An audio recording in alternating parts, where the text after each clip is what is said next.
Eu aviso. Tá no ar, filho. Pode ir. Estamos no ar. Olá, bom dia, quase boa tarde, nocauteiras e nocauteiros do Brasil e do mundo.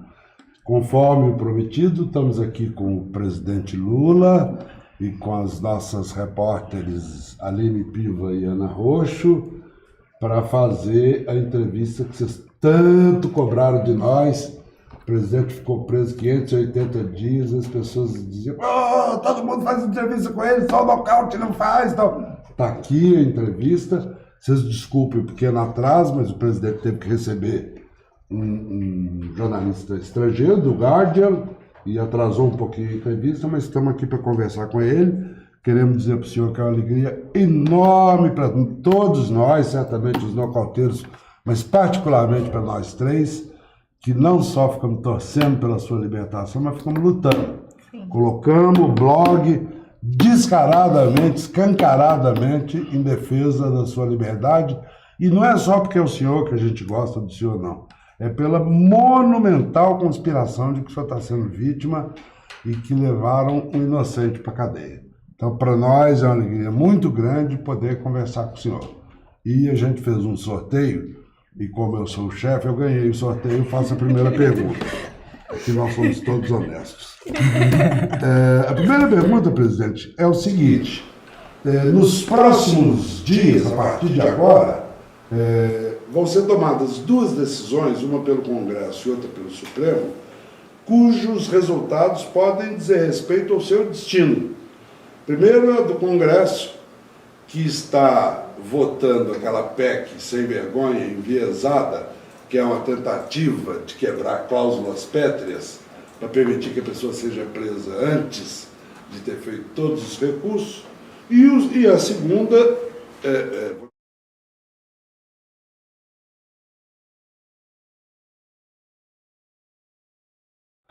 para anular a sua condenação no caso do triplex do Guarujá, pela suspeição que hoje é pública, o mundo inteiro sabe, depois do Intercept.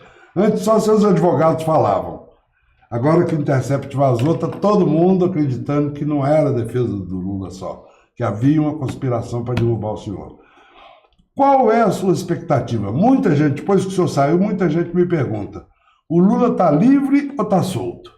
Qual a expectativa do senhor, tanto no caso do Congresso quanto no caso do Supremo? Bom, eu na verdade estou solto só, né? Porque ainda corre o processo, e o grande processo da minha vida, o que eu desejo é a anulação do processo.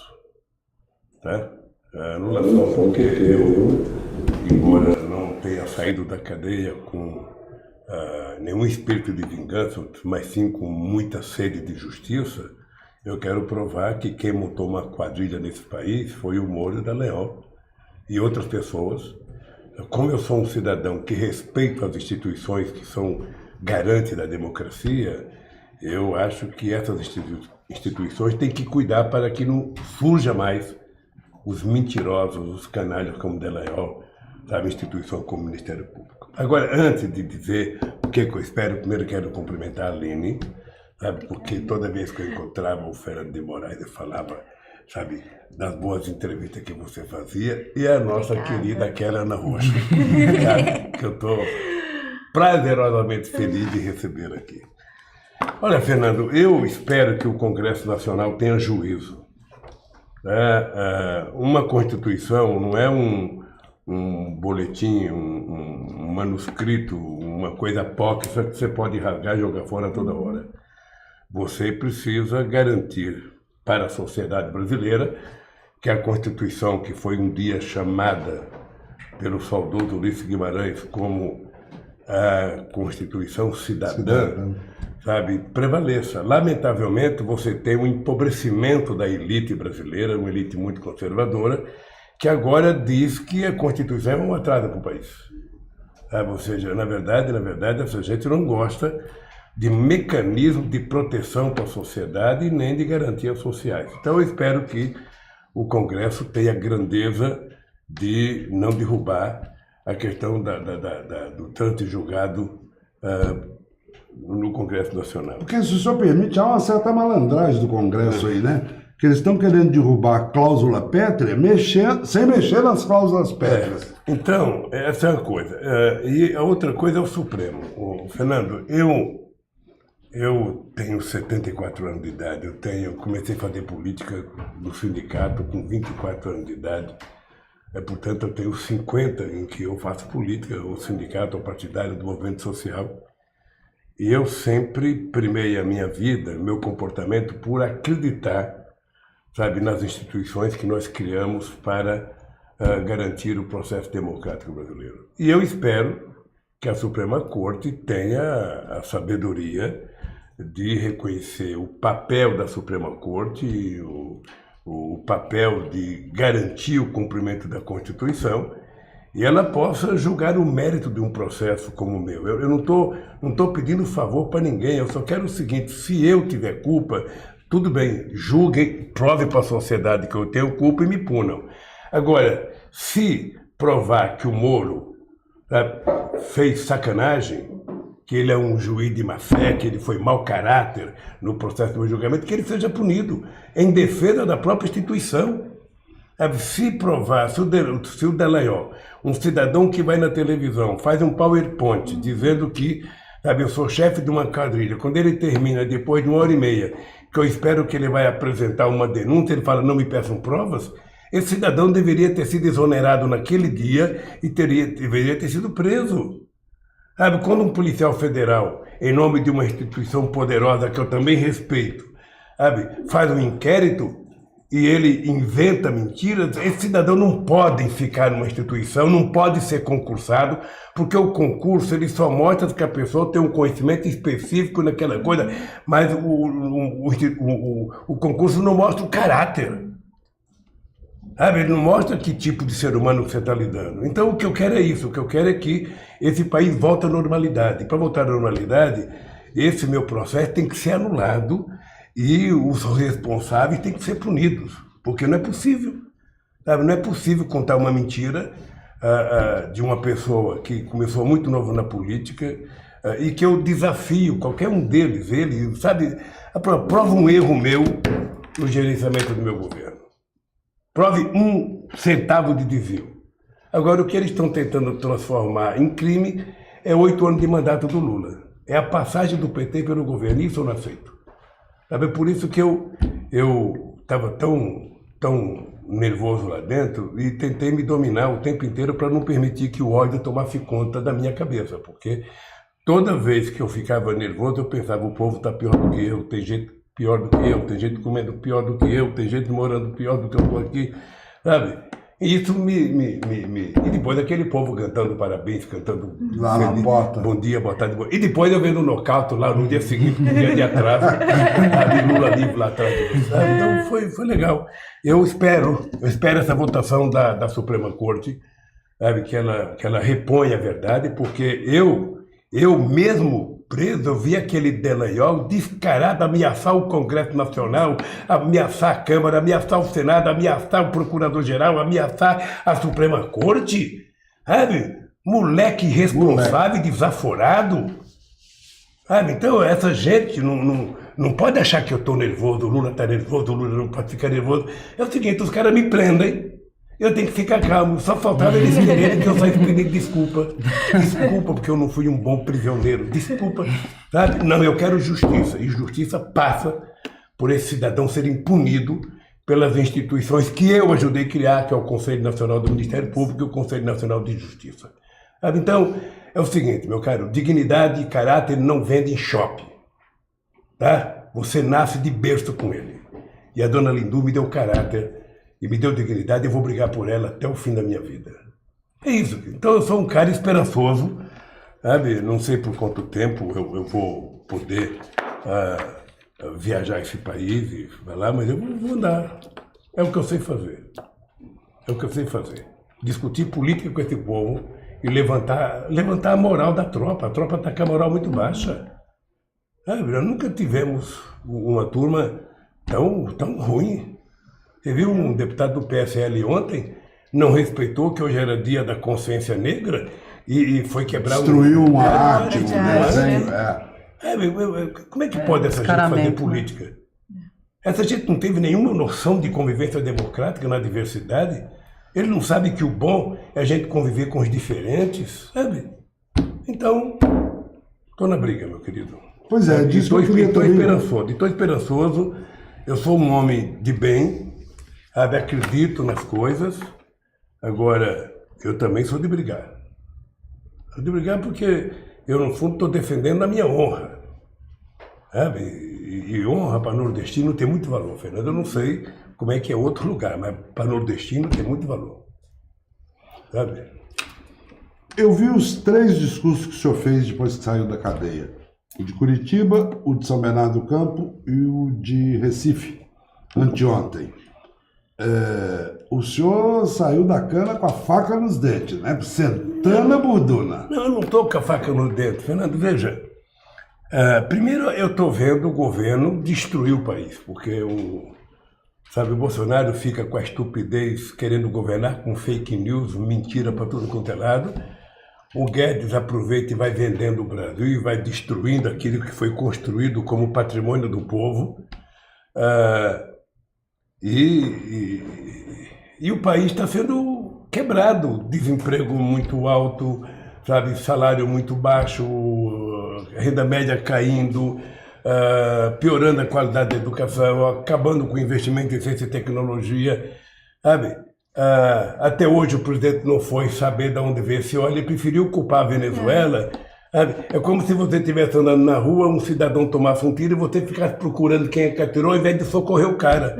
Primeiro socorre o cara, ou seja, tem um óleo na praia, primeiro vai descobrir quem é que soltou aquilo, tira aquele óleo e depois vai ver quem é o culpado. Não, mas a primeira coisa que eles fizeram foi achar o culpado, sabe? Dando a impressão de que quanto mais óleo viesse e fosse da Venezuela, mais importante seria para a tese dele. É um absurdo o presidente não ter coragem de ir lá, sabe? Não ter coragem de ir no desmatamento, nem no Pantanal, nem na Amazônia.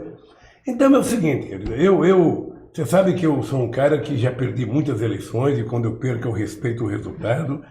Eu acho que o PT deveria ter protestado mais na vitória do Bolsonaro, porque foi ilícita, foi um roubo, sabe? Aquela indústria do fake news, mas o PT achou numa boa, entrou na justiça. Ele tem obrigação de governar, sabe? Ele tem 3 anos de mandato pela frente, ele não cometeu um crime de responsabilidade inaprovado. E o papel meu é falar com o povo. E não me peçam paciência, nem com o Bolsonaro, nem com o Moro, nem com o Dallagnol. Eu só quero justiça, só isso. Nada mais do que isso. Não é crime você querer justiça, é? Não é, então eu quero. Tá bom. Eu quero recuperar, sabe, o respeito que eu ganhei na sociedade brasileira durante toda a minha vida. Agora, tem gente que acha que fica meio espantado, ontem a gente estava falando disso, de ver o senhor sentando a burduna nas iniquidades desse país, nas barbaridades que estão acontecendo, mas depois lê no jornal que o senhor vai se encontrar com o Rodrigo Maia e fica dizendo, como é que é isso e tal... Não, ontem até me ligaram de Brasília, a Gleice me ligou dizendo, presidente, teve aqui no jornal que o senhor vai conversar com o Rodrigo Maia. Eu falei, olha, o que vai acontecer é que o desmentido vai se dar na hora que eu não for. Sim. Não que eu não possa conversar Sim. com o Rodrigo Maia, sabe? Se um dia ele precisar conversar comigo, tiver um assunto interessante e eu precisar, eu não tenho nenhum problema de conversar. Sim. Mas não é o caso agora. Não marquei, não pedi, ele não marcou e não pediu. Sim. Quem inventou que trata de desmentir. Aliás, Fernando, eu estou abismado, eu estava preso, eu vi a quantidade de futrica, de gente falando por mim. Sabe? É o seguinte, todo dia eu fazia uma coisa que não estava na minha agenda. Sabe? Então eu acho que o pessoal preocupado com como é que vai ser minha vida vai ser normal. Eu não tenho como esconder aos 74 anos o que eu faço todo dia. Sabe? Que eu tô mais preparado, tô mais animado, tô. Por isso é que eu falo, o cara que aos 74 anos fica apaixonado, ele está pronto para a guerra. Tá bom. Em qualquer nível, tá? Em qualquer guerra. Então eu tô bem. Sabe o que é o cara tá bem? Tô bem. Sabe, tô bem na política, tô bem, sabe, no meu namoro, tô bem no meu futuro. Eu sou um cara que penso grande. Sabe? O cara que pensa pequeno morre cedo. Eu tô ali, ó. Chegará aos 120? Hein? Chega aos 120? Eu não sei, eu tenho uma tese. Sabe? Não é possível, sabe, que se já nasceu o cara que vai viver até 120, não seja eu. Deus não poderia ser tão injusto comigo. Como eu sou um cara que sou amigo do Todo-Poderoso, eu acho que eu fui escolhido. Não, você sabe que eu tenho uma tese que é o seguinte, a tese minha é o seguinte, é que quando eu morrer, eu quero lá para meia-noite dar uma brilhinha nos olhos só para ver quem é que está lá chorando, quem são os amigos que estão lá. E quem tá feliz, né? Os felizes acho que não vão, não. Bom, eu, como sou materialista místico, bato na matéria. Materialista mesmo. Presidente, eu queria aproveitar para, nisso que a gente está falando aí do Rodrigo Maia, falar um pouco de rancor. A gente sabe que o senhor é muito pouco rancoroso, eu guardo todo o rancor pelo senhor, se eu quiser. Eu queria saber como é que está isso, assim, que limite que vai essas parcerias. A gente viu a Marta acenando já, tem o Ciro também, né, que não está acenando, muito pelo contrário. E como que está pensando essas parcerias para a prefeitura agora de 2020? Tem possibilidade do PT... a gente já viu aí do Freixo, o Boulos aqui em São Paulo, a Manuela Dávila, como que está isso? Ana, por que eu não guardo rancor? A vida inteira, a minha vida inteira, eu nunca fui de guardar mágoa. E eu acho que é uma lição que eu aprendi com a minha mãe. Porque a minha mãe, em momentos muito difíceis, em que a gente estava sentado, 8 filhos perto dela e não tinha o que colocar no fogão para cozinhar para a gente comer, eu nunca vi minha mãe com raiva. Ela dizia, amanhã vai ter, amanhã vai melhorar. E eu acho que foi com ela que eu aprendi a ser assim. Então eu não guardo raiva das pessoas, porque quem sofre é quem guarda raiva. Por exemplo, quando eu não gosto de um cara, eu não leio o artigo do cara. Porque o cara que fez o artigo, ele fez para te sacanear. Ele quer que você leia e quer que você fique nervoso, quer que você não durma, quer que você... Então, eu não leio. Então eu não fico nervoso. Se alguém achar que vai me deixar nervoso, vai morrer nervoso, porque eu não vou ficar nervoso. Sabe, isso é para me proteger. Para me proteger. Então, foi a minha vida assim no sindicato, foi no PT, foi na presidência. Sabe, eu sempre tentei evitar deixar que o rancor, que o ódio tomasse conta de mim. Sempre, sempre, sempre, sempre. Mas mesmo quando uma pessoa insulta o senhor, Ciro, por exemplo... Não, veja, a minha raiva dura 30 segundos. Sabe, quando um cachorro latir para mim, eu não vou latir para ele. Vou ficar latindo na esquina. Sabe? E eu acho que isso é mais duro para a pessoa que quer brigar do que se você ficar brigando. Mas é uma forma de ser. Olha, com relação, Ana, de aliança política, veja, o pessoal inventa muita coisa contra o PT, desde que o PT nasceu. Eu lembro que quando o PT nasceu, eu tinha que explicar porque a estrela do PT tinha 5 pontos, eu tinha que explicar porque eu tinha barba, eu tinha que explicar porque tem a bandeira vermelha, tudo era motivo de explicação. Minha barba. No detalhe eu falar, Jesus Cristo era barbudo, eu tirei dentro barbudo, o cara estava incomodado, era com a minha barba. Sabe? Então, o PT sempre... É que o PT nasceu grande. Então, o que acontece? Agora inventaram a tática que é o seguinte, o PT vai polarizar, o Lula solta, ele vai polarizar. Olha, se você não tiver um partido que queira polarizar, não tenha partido. Porque o PT nasceu para polarizar. O PT nasceu em 89, nós polarizamos, em 94, em 98, em 2002, em 2006, em 2010, 2014 e 2018. E vamos polarizar em 2022. Tá? Essa é a sina do PT. Polarizar e ganhar, polarizar e ganhar, polarizar e ganhar, para provar que nós somos capazes de governar esse país melhor do que eles. A segunda coisa é a eleição. Eleição municipal. Veja, um partido que não tem candidato, ele não tem condições de se projetar. Sabe? Ele não tem condições. Então você tem uma cidade importante como São Paulo, uma cidade importante como Rio de Janeiro. Eu não sou contra o PT apoiar o Freixo, eu não sou contra o PT fazer aliança aqui em São Paulo, não sou. Agora, eu acho que um partido do tamanho do PT tem que ter candidato, até para defender, sabe, as teses do partido, o programa do partido. Por que nós construímos eleições em 2 turnos? Exatamente para que todos os partidos pudessem ter candidato no primeiro turno e no segundo turno, 2 mais votados disputassem a final. Sabe? Então, se o PT não for para o segundo turno, o PT apoia um candidato que seja progressista, que seja de esquerda. Se o PT for, a gente espera contar. Mas essa é uma das queixas da esquerda, de que o PT topa fazer aliança desde que o PT esteja hegemonizando, esteja na cabeça. É verdade, é verdade. Agora, é o seguinte, as pessoas têm que ter candidaturas competitivas para você cabeça de chapa. Sabe? Obviamente que se você tem alguém, um candidato que aparece melhor do que os teus, mas não tem, esse é o dado concreto. Vamos pegar, você pode pegar o exemplo do Rio Grande do Sul, sabe? A Manuela é uma boa candidata, eu gosto da Manuela. Agora o PT tem 2 ex-governadores, o PT tem 3 ex-prefeitos, o PT tem um monte de deputado, o PT tem um vice-governador, um ministro. Ora, esses caras não podem ser candidato? Seja candidato, se não der certo, apoia a Manuela.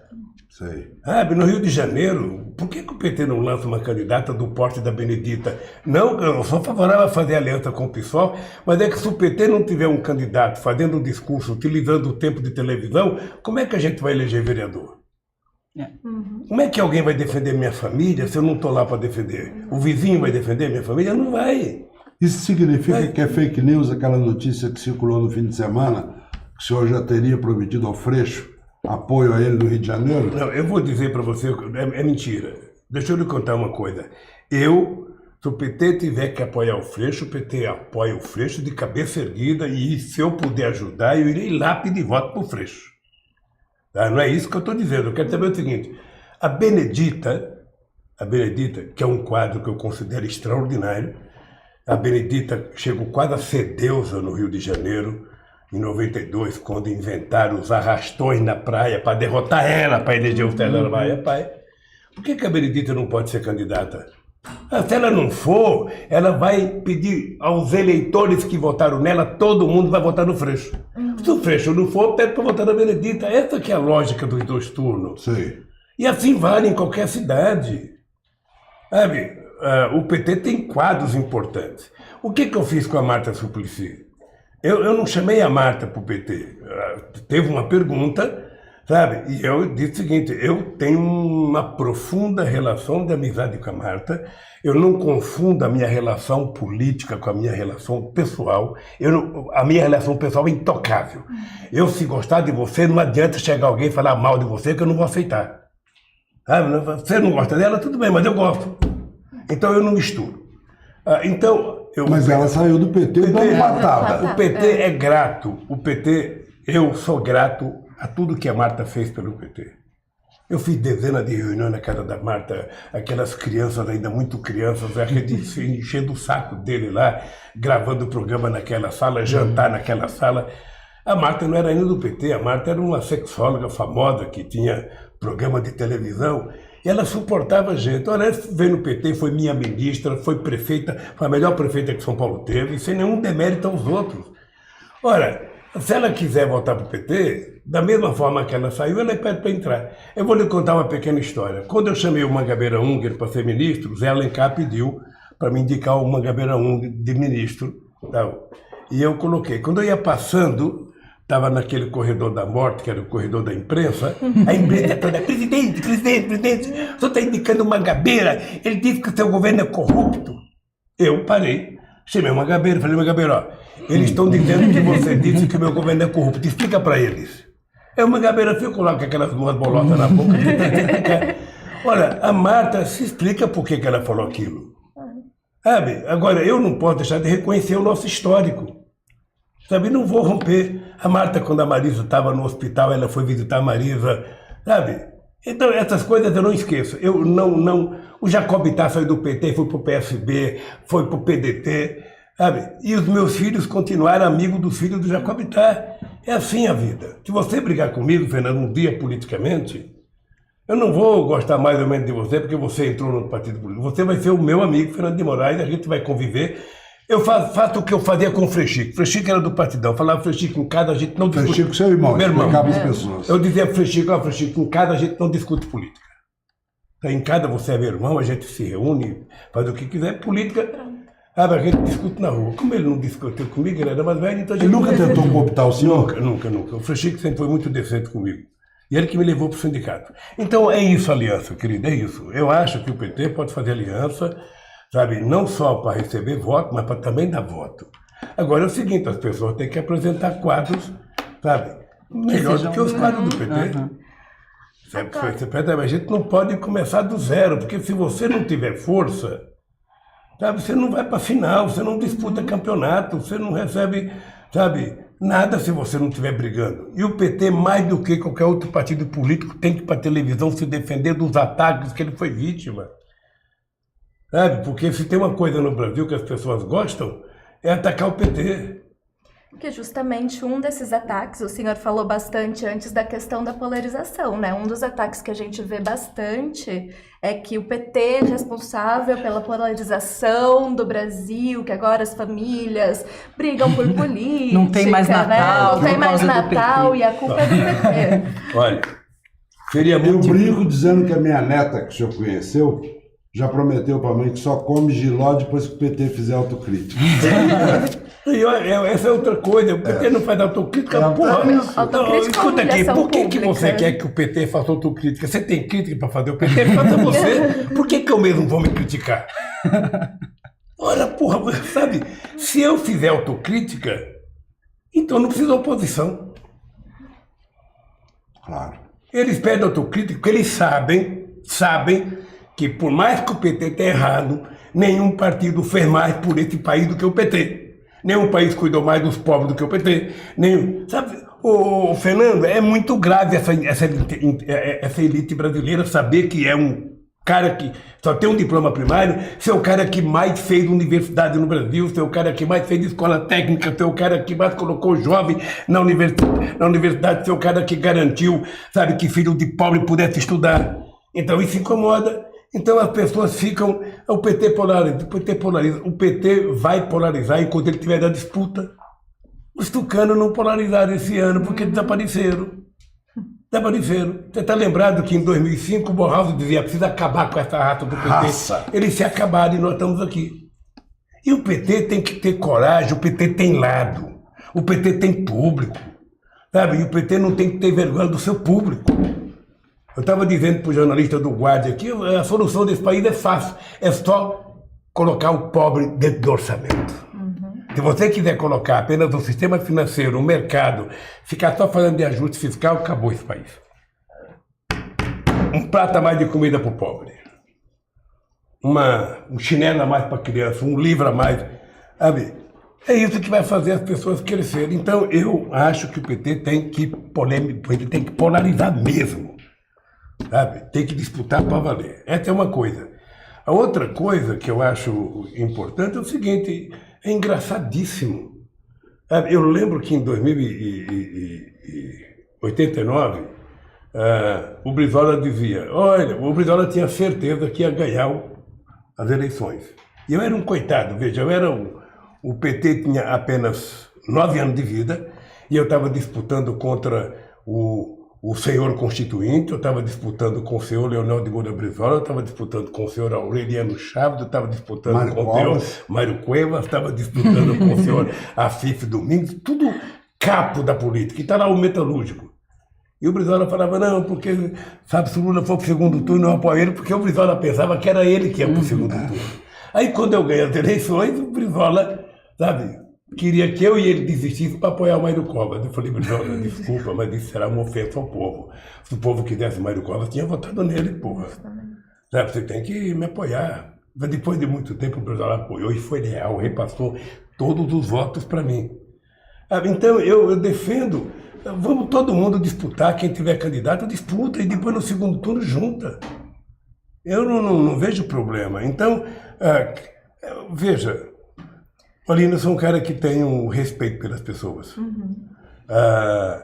Eu fico sempre pesando as ofensas que o Ciro Gomes faz e as coisas boas que ele fez no meu governo. Então eu prefiro ficar com as coisas boas.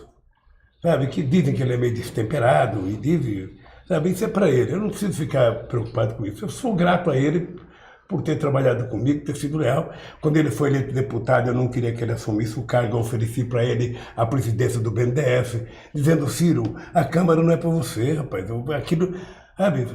Pulveriza. Mas depois o Ciro não é o homem do debate político, porque ele é o homem de uma verdade só, que é a dele. Sabe? Não dá para o parlamento. Ele não quis. Sabe? E depois, na vitória do Haddad, ele foi embora para a França. E foi nós que criamos o caso. Quer dizer, você está xingando o povo que votou no Haddad porque não votou nele, o povo que votou no Bolsonaro não votou nele. Então eu não vou ter essa preocupação com a polarização. O PT é o mais importante partido de esquerda da América Latina. E vou dizer, não existe nenhum partido similar no mundo igual ao PT. O PT só perde para o Partido Único da China e para o Partido Único de Cuba, sabe? Mas o PT é o grande partido desse país. Por que nós vamos abrir mão da nossa grandeza? Por que nós vamos abrir mão da nossa grandeza? Você veja, deve incomodar muita gente, porque eu fui para o segundo turno em 89 e 94, eu fui o segundo colocado em 89, 94, 98, em 2002 eu fui o primeiro, 2006 o primeiro, 2010 o PT foi o primeiro, 2014 foi o primeiro. E se eu fosse candidato em 2018, eu teria ganho as eleições. E essa era a razão pela qual é importante vocês saberem por que eu fui me entregar. Porque eu poderia ter saído do Brasil, eu tive oportunidade, eu tinha convite, eu tinha que ir para a embaixada. Eu não quis ir porque eu não queria ser tratado como fugitivo.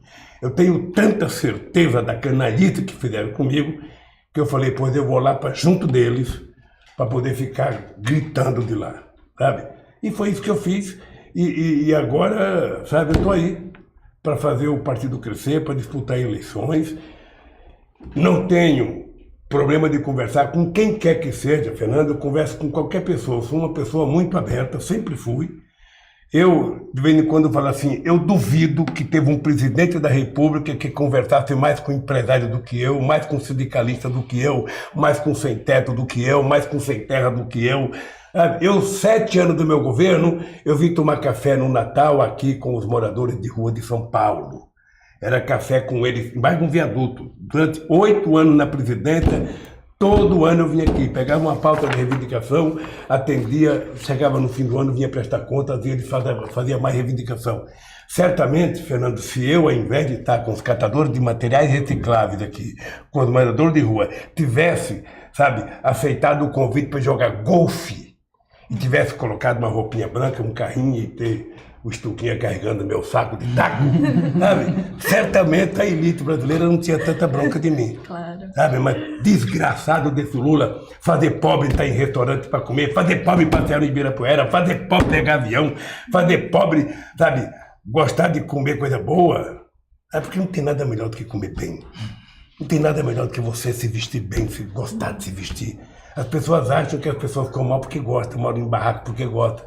Sabe? Então, Aline, é o seguinte, ó. Eu sou um homem da política.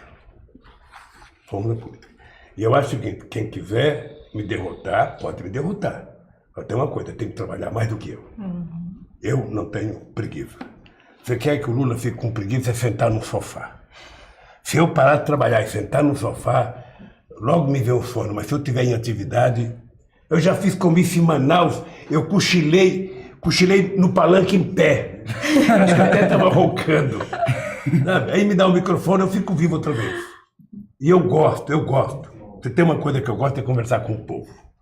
Eu era presidente da República, eu ia na piscina do Alvorada, sentava lá eu, seu Antônio, que tomava conta da piscina, o pessoal que trabalhava na cozinha, e eu queria saber como é que foi o supermercado, como é que está o preço do arroz, como é que está o preço do feijão, como é que está o preço... Sabe? Aquilo era a minha vida ali, ia trabalhar na segunda-feira sabendo o que o povo estava pensando. Sabe? Então, o PT vai continuar sendo grande. Sabe? Se o PT não se afastar do povo. Queria aproveitar para fazer uma pergunta, que assim, a sua ligação com o povo, a ligação do PT com o povo é óbvia, você faz as caravanas, está perto do povo, e a gente tem a direita completamente apropriada dessas mídias digitais aí, que causaram esse estrago, com essa onda de fake news, eles usam muito bem isso Como que vocês estão lidando? A gente está preparado para isso? Primeiro, para essa avalanche de fake news, e segundo, para estar na mídia digital, que eles estão vendendo como um novo jeito de fazer política, quase. A gente está conversando sobre isso. Ana, primeiro, toda vez que a gente falar de eleição, a gente tem que lembrar o seguinte: uma parte do ódio que está disseminado no Brasil, a gente deve à Rede Globo de televisão. Tá? Desde as manifestações da eleição da Dilma, é só você pegar durante meus 8 anos de mandato e depois dos anos da Dilma, você vai perceber que a Globo foi pouco verdadeira com relação a nós. E no meu caso, então, o ódio está estampado na quantidade de horas. Se você for somar a quantidade de horas que falaram mal de mim no Bom Dia Brasil, no Jornal da Tarde, no Jornal Nacional, no Jornal da Meia-Noite, você vai perceber que eu sozinho recebi mais acusações da Globo do que todos os presidentes do mundo em todas as televisões do mundo. Era uma obsessão, era aniquilar o Lula. Esse era o ponto. Tá? E eu sei que eles ainda tentam, eu sei que eles estão preocupados. Como é que a gente não acaba com esse cara? Não acaba apenas por isso, por causa da minha relação direta com esse povo. Ora, por que a direita? A gente tem que saber que a gente perde. A sociedade é dividida, ela não é... O mundo é dividido. Nos Estados Unidos é republicanos democratas, na Alemanha é CDU e SPD, na Suécia é CDU e SPD, na França é Partido Socialista e a direita, na Inglaterra é o Labour Party e os conservadores. Sabe? No mundo é assim. Só no Brasil que não tem essa polarização, mesmo assim o PT e o PSDB polarizaram, porque tem um monte de partido político, o partido ficou quase que um instrumento, sabe, de aplicação.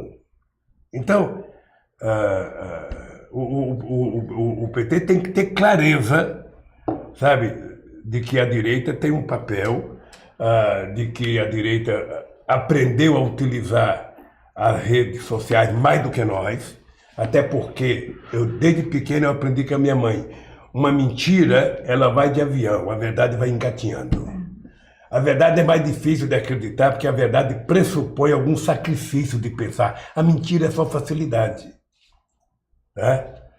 Se você duvida do que eu estou te falando, assista, sabe como eu assisti na cadeia, a quantidade de programas que eu assisti, de cultos religiosos, de determinadas pregações, verdadeiros absurdos, sabe? E que está todo dia na televisão, todo dia na televisão. Então, o que nós temos? Nós temos que preparar para combater as mentiras, tentando falar as coisas mais sérias possíveis. Sabe? Não é que a direita utilizou melhor do que nós, a direita utilizou mais recursos, teve empresário financiando, o próprio diretor do YouTube, do Google, está falando isso, que recebeu dinheiro para fazer campanha contra o PT, sabe? E vai continuar. Não é? Pois é, presidente, mas aí entra a questão que ela levantou, que é o seguinte: por que o PT não reage a isso usando as mesmas armas? Não, PT, o campo progressista, não, aqui vamos... tem gente na universidade, tem cientistas da maior qualidade, na Rússia tem gente disposta a ajudar, na China. Mas não vamos. Nós claro, não podemos, sem espalhar mentira, para roubar a expressão da dona Lindu, o discurso de rua está andando, está engatinhando, e a internet está indo de avião. Mas é o discurso de rua que pode ajudar o nosso povo a ir para a internet. Sabe? Veja, eu acho que nós temos gente mais competente do que eles. Agora, você sabe que tudo isso custa um pouco de dinheiro. Custa um pouco. A Gleice, antes da campanha, falou para mim: olha, nós vamos contratar uma equipe para trabalhar. Aí contrataram um cara de Minas, a primeira coisa que fez foi uma denúncia contra o cara de Minas, o cara desapareceu. Então, o PT tem gente preparada, sabe? Nós precisamos apenas tomar cuidado, Ana, com o seguinte: olha, eu jamais esperei que o Trump fosse eleito presidente dos Estados Unidos. Depois de conhecer a história da eleição dele, você percebe que uma parte da humanidade foi transformada em algoritmos. Não é você que utiliza a internet, ela que te usa. Sabe? Eu, quando vejo uma pessoa o dia inteiro, estou vendo ali gente com o celular ligado o dia inteiro, eu fico me perguntando: é a pessoa que está usando o celular ou o celular está usando a pessoa? Porque é engraçado, as pessoas agora trabalham de graça. Antigamente, se o patrão pedisse para você ficar meio minuto além do horário, você ficava puto e ainda ia brigar para ter hora extra. Agora, com o celular, você vai para casa, vai no banheiro, está trabalhando, você vai almoçar, está trabalhando, você está deitada, está trabalhando, sem ganhar nada. A nossa cabeça, eu acho que ela tem um limite uma capacidade de armazenamento. Eu não posso saber mais notícias do que eu posso, sabe, trabalhar. Chega uma hora que você sabe tanto que você não sabe nada. Então eu aprendi o seguinte, só saiba, sabe, importante. Eu tinha um companheiro deputado do PT, o Vicentinho, que foi presidente da CUT, que ele tinha uma frase fantástica. O importante é o principal, o resto é secundário. Então nós temos que definir as coisas que são importantes. E o PT está se preparando, eu sei que a Gleice está fazendo umas reuniões, muita gente está participando. Eu depois sou favorável a gente reunir todos os chamados blogs sujos, que a elite da mídia denominou, para conversar, sabe, como é que a gente pode utilizar essa, sabe, gama de rede que existe, sabe, e que às vezes são utilizadas de forma muito individual. Eu vejo na cama, as pessoas não falam mais, tem um cara falando, está todo mundo fazendo selfie, mandando para sua base, mandando...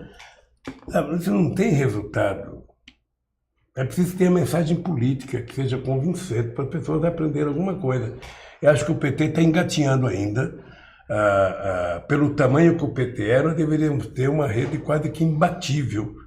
O PT tem quase 2,5 milhões de filiados, tem o partido organizado em quase 5 mil diretórios. Agora nós não temos nem o cadastro dessa gente não temos nem o zap dessa gente para poder dar ordem. Mas nós vamos chegar lá. Você veja é uma preocupação do partido. Eu posso te dizer que é preocupação do partido. Você pensa que eu não fico torcendo para que vocês cresçam e dê certo e que tenha 1 milhão de pessoas, sabe, pagando, financiando? Eu vou dar um livro para vocês falar. Campanha. Mas é isso, meninas, eu acho que nós temos muito para aprender, Fernando, muito. Eu mesmo, você sabe que eu acho que nós fizemos muito na comunicação. Nós, quando eu entrei na presidência, o Brasil gastava com publicidade para 349, parece que, meios de comunicação. Quando eu saí, a gente estava com quase 4 mil meios de comunicação, mas ainda faltou muito.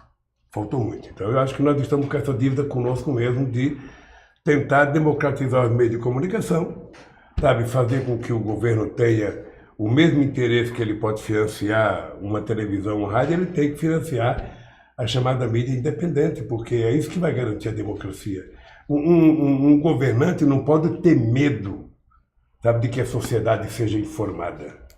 Um governante não pode ter medo que as pessoas tenham acesso à cultura. Ou seja, eu acho que a cultura é a coisa que mais pode despertar o sentido revolucionário de uma sociedade. Talvez por isso esteja apanhando tanto o Bolsonaro. Então veja, sabe, a cultura, ela exige que a cabeça do dirigente seja plural.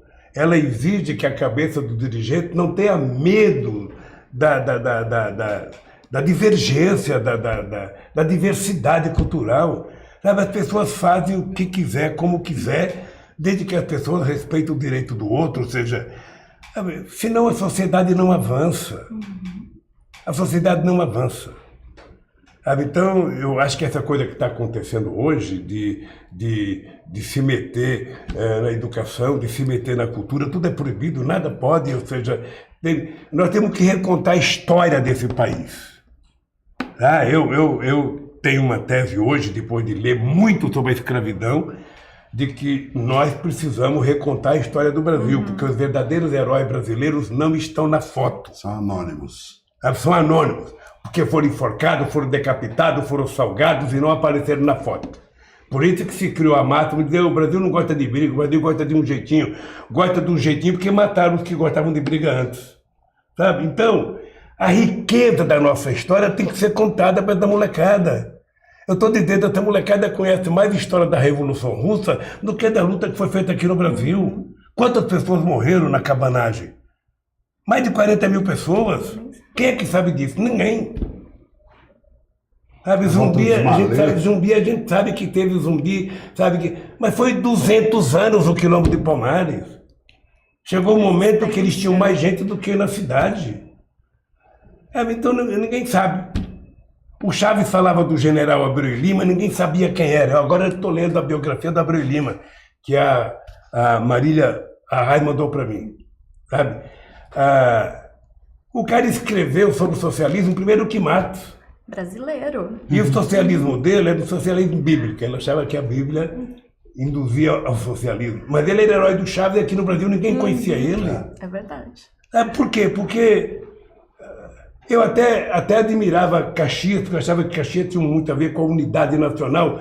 Aí, eu fico sabendo, ele foi o cara que liderou a morte de mais de 3 mil negros e índios lá em Caxias do Maranhão e ainda ganhou o nome da cidade. E o doutor Ulisses dizia o seguinte, e além desses defeitos, era ladrão de cavalos. Então, sabe, eu acho, Aline, Ana e Fernando, que nós temos que recontar a nossa história, sabe? O povo tem que saber das coisas, sabe? E se não puder ensinar na escola, essa barbaridade de que você não pode ensinar, sabe, a sexualidade na escola, que as crianças não podem aprender. Quem é que pode aprender? O momento de aprender é na escola. Ou será que tem que aprender na vida selvagem? Sabe, essas pessoas podem ser bem orientadas, essas pessoas podem ser bem cuidadas. Sabe, então, essas coisas que só tem razão do PT existir por isso. Sabe, o PT tem que brigar por isso, ser teimoso por isso. E não aceitar a prevalência do discurso conservador. Por exemplo, toda vez que se fala do aborto, então, eu vivo isso desde 82. É um aborto. Aí você começa, não, eu acho que, eu penso que... Você não acha nem pensa. Sabe? Um presidente da República, ele não tem que cuidar do aborto. Você percebe? Eu, pessoalmente, posso dizer, eu sou contra o aborto. Eu sou contra. Agora, como chefe de Estado, eu tenho que tratar o aborto como uma questão de saúde pública. Porque as pobres ficam furando o útero com agulha de tricô, ficam colocando fuligem de fogão de lenha na vagina, sabe, para ver se aborta, enquanto a madame vai para Paris fazer um aborto. Então, o papel do Estado não é ser contra ou a favor, é cuidar das pessoas necessitadas. Sabe, e fazer esse debate. Sabe, você não pode permitir que o atraso vença. Em pleno século XXI. Não tem sentido. Então, eu acho que é essa coisa que faz a diferença, essa coisa que deve fazer o PT brigar, essa coisa que tem que fazer o PT não ter medo. O PT não pode baixar o rabo. Sabe aquele cachorrinho que enfia o rabo no meio das pernas e fica, estão denunciando o Lula, vão denunciar...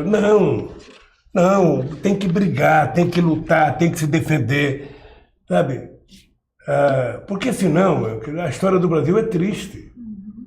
Pega a história desde a proclamação da República, que já foi uma mutreta feita pelos paulistas, ou seja, até a morte do Getúlio, até o Juscelino, eu até pensei, bom, não gosta de mim porque eu sou nordestino, não tenho um diploma, aí a Dilma, sabe, da Unicamp, sabe, não sei das contas, mulher bem formada, porque não tem nada. O Haddad, quando eu indiquei, eu brinco com o Haddad, quando eu indiquei o Haddad para ser prefeito, o Haddad... Assim, eu falei, pô, esse cara é bonitão, esse cara é alto, esse cara tem 3 diplomas, ele é filósofo, ele é advogado, ele é economista, ele é um cara de classe média, porra, vai ser tratado a pão de ló, tratado o caceta, apanhou que nem gente ruim, sabe? Todo dia apoiava. Eu vejo alguns programas, chovia, cadê o Haddad? Por que o Haddad não está na água? Por que o Haddad não está bebendo água? Agora chove, ninguém fala nada. Então, o PT tem que ter consciência. A bronca que tem no PT é pelas virtudes do PT, não é pelos defeitos. Sabe? Quando o PT fala, faz autocrítica, PT, faz autocrítica, é porque as pessoas querem que o PT diga, eu errei, sabe? E eu acho que nós acertamos mais do que erramos. Quem tem que fazer autocrítica é quem está aumentando o número de moradores de rua em São Paulo. É quem está dificultando o filho de pobre entrar na universidade. É quem está punindo artista. É quem está querendo controlar a qualidade de aula, não pode mais falar as coisas que o povo tem que aprender. A história tem que ser a dele. O Ustra tem que virar herói nacional. Então não vamos ficar quietos? Engolir. Então nós só temos que brigar. E não ter bronca da pessoa, sabe, que diverge. Ah, porque a família não está conversando. Conversa, porra. Entre família você pode brigar. Né? Pode brigar. Mas você acha que a gente consegue essa coisa de converter um bolsonarista que fala que nazismo é de esquerda, que relativiza a tortura, que fala que artista é vagabundo, índia é vagabundo, terra plana. Essa gente não tem conserto, gente. Essa gente, olha, essas a gente pode desistir. Um torcedor fanático do Palmeiras, você não faz ele ter bom senso. Tá? Um torcedor fanático do Corinthians, você não faz. Tá? Agora, um torcedor, você faz. Você percebe? Veja, o Bolsonaro é o único cara que tem no ministério o único astronauta brasileiro. Então esse astronauta tem a obrigação de dizer Bolsonaro. Bolsonaro, presta atenção. O tal do Olavo de Carvalho é mentiroso, a Terra não é plana, a Terra é redonda, tá aqui a fotografia, eu tive lá em cima. Ele tem obrigação, sabe? Chegar numa reunião do ministério, pedir a palavra, falar, ô presidente Bolsonaro, olha, eu quero dizer que o Olavo de Carvalho está mentindo pro senhor. Eu tive lá em cima, eu fotografei, sabe? A Terra é redonda. Nem isso ele fala, porra. Nem isso ele fala. Então, esse fanatismo, ele existe em tudo quanto é lugar. Você tem lulista fanático, sabe? Você tem brizolista fanático, você tem. Brizolista, será que ainda tem? Ainda tem. Olha, gente. O Brizola tem história, o Brizola foi um homem sério. Mas deixa eu falar uma coisa para você.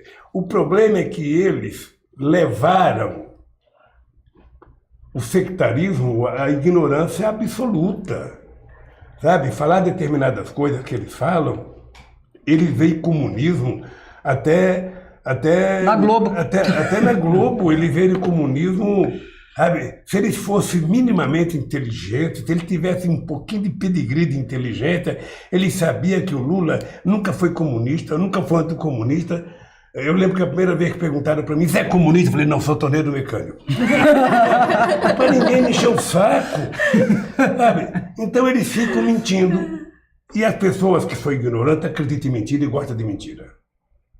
Sabe? Quando o cara é ignorante, qualquer mentira pega é o que ele quer. Tá? Ninguém te passa na matéria séria no teu celular. Você pode ver que você passa o dia inteiro, você recebe 500 bobagens. Uma matéria séria. Ô, Ana, aprende isso aqui que você pode ganhar R$1 a mais nas suas peças de teatro. Ninguém aparece, mas bobagem aparece todo dia. Sacanagem é todo dia, mentira é todo dia. Sabe? Então é isso que nós temos que enfrentar. Mas não enfrentar fazendo o jogo que eles fazem. Eu acho que o PT não tem que fazer o jogo rasteiro que eles fazem. Senão a gente não politiza a sociedade. Aqui tem gente que não gosta, sempre teve gente que não gostou de você. Sempre teve gente que não gostou de você. Sempre teve, sabe? Tá cheio de gente que não gosta da gente. Mas paciência, nós não vamos casar, nós não precisamos namorar, cada um fica com o seu corpo, mas nós precisamos nos respeitar. O cara que mora no meu prédio, no meu apartamento, vizinho do meu, ele pode não gostar de mim, mas eu tenho tanto direito no elevador quanto ele. Então, quando ele entrar, pelo menos seja educado, fala bom dia. A palavra bom dia é muito importante. Como é que vai? Sabe? Eu lembro que eu fui uma vez no programa da Miriam Leitão e ela nervosa, aquele jeitão dela, só quando vai ao PT. Nervosa. E fez uma pergunta para ele, falei, Miriam, você nem bom dia falou? Fala bom dia, porra. Fala bom dia para mim. Então eu acho que nós precisamos, contra a raiva deles, vender sorriso como vocês duas estão dando. Sorriso bonito. Coisa carinhosa, sabe? Falar mais de amor, falar mais de humanismo, sabe? O ser humano tem que voltar a ser humano, Fernando. Ser humano é a gente tá... Veja, você vai num restaurante, tem 4 pessoas, cada um com o celular em cima da mesa, ninguém conversa com ninguém. Ninguém conversa com ninguém. Aí não tem coisa melhor do que conversar, olhando na mão da pessoa, pegando na mão da pessoa, olhando na... Sabe? Botando defeito nas pessoas, ela botando defeito em você. Isso é humanismo. E é isso que nós temos que fortalecer no Brasil. É isso que nós temos. Então, sempre que você tiver uma cara boa, não fale com raiva de ninguém. Não compensa. Eu, às vezes, grito por causa da eloquência, mas eu, sinceramente, Quem pensar que eu tenho raiva vai morrer de raiva, porque eu não tenho raiva. Eu tenho Um pouquinho devia ter. Eu tenho cedo de merecem. Não faz a gente ficar com raiva, Deixa eu não te ter falar uma raiva. coisa, deixa eu te falar uma coisa pra você. Em junho de 1978, eu dizia, eu não gosto de política e não gosto de quem gosta de política. Tá? Em junho. Em julho eu fui para Brasília porque o Geisel mandou o Arnaldo da Costa Prieto fazer um projeto de lei criando categorias essenciais que não podia fazer greve. Aí eu descobri que era preciso criar o partido. Em setembro eu estava apoiando o Fernando Henrique Cardoso para o Senado, a pedido meu, não foi ele que pediu, não. Eu fui lá porque acreditava que tinha uma novidade no pedaço que a gente podia apoiar. O que aconteceu? O Fernando Henrique Cardoso, sabe? Ele foi, eu já disse várias vezes, o Fernando Henrique Cardoso, ele preferia que eu ganhasse que o Serra. Aquele sorrisinho maroto dele, no fundo ele queria que eu ganhasse. Por quê? Não era de bondade dele, é que ele achava o seguinte, esse Lula, esse anarfa, sabe, esse grosso desse metalúrgico, esse ogro, assim, acho que ele pensava tudo isso, porque o Quarta falava, ele só fala com o dedo no enriste. Aí, esse cara vai ganhar, aí o povo vai se perceber estropiar. que ele é um desastre, sabe? E eu vou votar. Se o Serra ganha, o Serra vai querer reeleição, eu estou ferrado. Então, o que acontece é o seguinte, o Fernando Henrique Cardoso, a mágoa que ele tem de mim é que ele não aprendeu a conviver com o meu sucesso. Se eu tivesse fracassado, ele estava feliz da vida. Estava feliz da vida. Agora, como eu, sabe, fiz mais sucesso internacional do que ele. Tem um título que ele jamais vai ter, da Fiespo. Ó. Ele nunca vai poder falar, eu tenho um título da Fiespo. Sabe? Então, olha que chique. Então, ele devia ficar feliz. Olha, eu fiz a transição democrática, sabe? O Lula é um homem de bem, sabe? Mas ele não tem coragem de dizer isso. Ele sabe que eu sou honesto. Mas falta E ele sabe que eu fui honesto com ele quando a denúncia das Ilhas Caimãs. Eu só queria que ele fosse honesto comigo como eu fui com ele. Mas ele não tem coragem de falar que eu sou honesto. Porque na cabecinha dele ele quer passar dúvida. E se tiver alguém para investigar, eu deposito a minha honestidade com a dele para ser investigada, para ver quem é mais honesto. Então, um cara que não tem a grandeza, porque eu, companheiros e companheiras, sabe, se um cara, sabe, cometeu um crime, eu só vou dizer que ele é criminoso depois de provar. Antes, sabe, eu tenho a responsabilidade de não acusar em falso. Então, como é que a gente vence esse preconceito? Como é que a gente, sabe, derrota? Eu tinha uma relação maravilhosa com o Chaves. Eu tinha uma relação maravilhosa com a... Sabe, eu virei uma espécie de amigos. Eu era quase que o irmão mais velho deles. Sabe, você conhece várias histórias. Eu me dava bem com todos eles, com Rafael Corrêa, com Kishi, com Lago, com Michelle Bachelet, depois com Cristina, depois com Evo Morales. Eu falava, Evo, sabe, você não precisa brigar comigo, Evo. Sabe, eu sou teu companheiro. Aí eu pensava, não, o Lula tem que ser duro com o Evo, eu não posso ser duro, eu quero brigar com o Bush não quer brigar comigo, por que eu vou brigar com o índio? Imagina um metalúrgico de São Bernardo brigando com o índio. Eu não vou brigar. O Brasil é um país que tem que construir, sabe, amizade, construir concordância, sabe? O Brasil tem que contribuir com os outros. Esse é o tamanho do Brasil, a importância que a gente pode ter nesse continente, na África, sabe? Então, eles não pensam assim. Eu lamento que a América Latina esteja assim, lamento que a gente tenha desprezado a relação com a África. Eu acho que eu fui pedir desculpa na Vila Gorê, sabe? Fui pedir desculpa, sabe? Um lugar que tem aquela porta do nunca mais, onde os negros eram depositados, era depositado para embarcar e ir por ali, nunca mais voltava. Chama essa porta do nunca mais. Eu fui lá pedir desculpa. O Gilberto Gil cantou, sabe? Todo mundo chorou. Sabe? Mas eu acho que o Brasil teria que pagar aos africanos, não com dinheiro, mas pagar com solidariedade, com transferência de tecnologia. Por isso que eu levei uma fábrica de antirretrovirais para Moçambique. Depois eu levei a Universidade Aberta para Moçambique. A última vez que eu fui lá já tinha 900 alunos, acho que até fechou já. Levamos a Embrapa para Gana. sabe? Aprovamos o Mais Alimentos aqui no Brasil e nós aprovamos estender para que os africanos pudessem comprar máquinas e implementos agrícolas ao preço dos agricultores familiares brasileiros. Mas a gente aprova, mas a burocracia desaprova. A burocracia, quando não anda, Fernando... As embaixadas que o senhor abriu na África Então, estão sendo fecharam quase desativadas. todas. Porque lidar com os Estados Unidos é fácil, lidar com a Alemanha é fácil, lidar com... Agora, para lidar com as pessoas pobres tem que ter paixão, tem que ter tesão, tem que gostar, tem que acreditar, tem que fazer por amor, sem pensar em retorno financeiro. O embaixador Carlos Alberto, ele... É Carlos Alberto, não? Acho que é. Ele tem um livro em que ele fala um rio chamado Atlântico. Olha o continente africano, faz fronteira com o Brasil de cabo a rabo. O Brasil, sabe, tem uma estrada que Deus deu para nós poder transitar e transacionar com a África, e o Brasil não vai. O embaixador é Alberto Costa Silva. Alberto Costa Silva, é isso.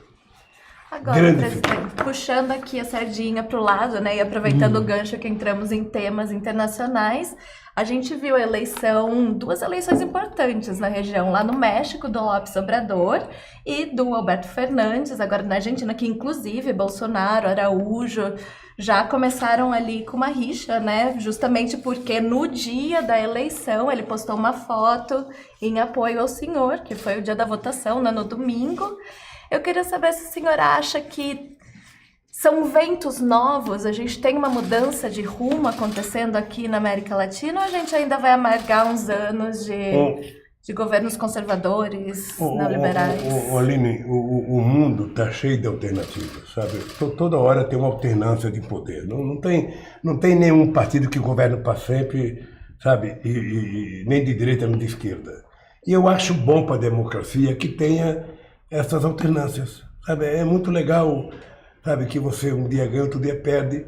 Nós não podemos achar que é o fim da picada. Agora, o que nós temos que provar é que a direita ela é incompetente para tratar dos problemas principais que um país vive, que é a qualidade de vida do seu povo.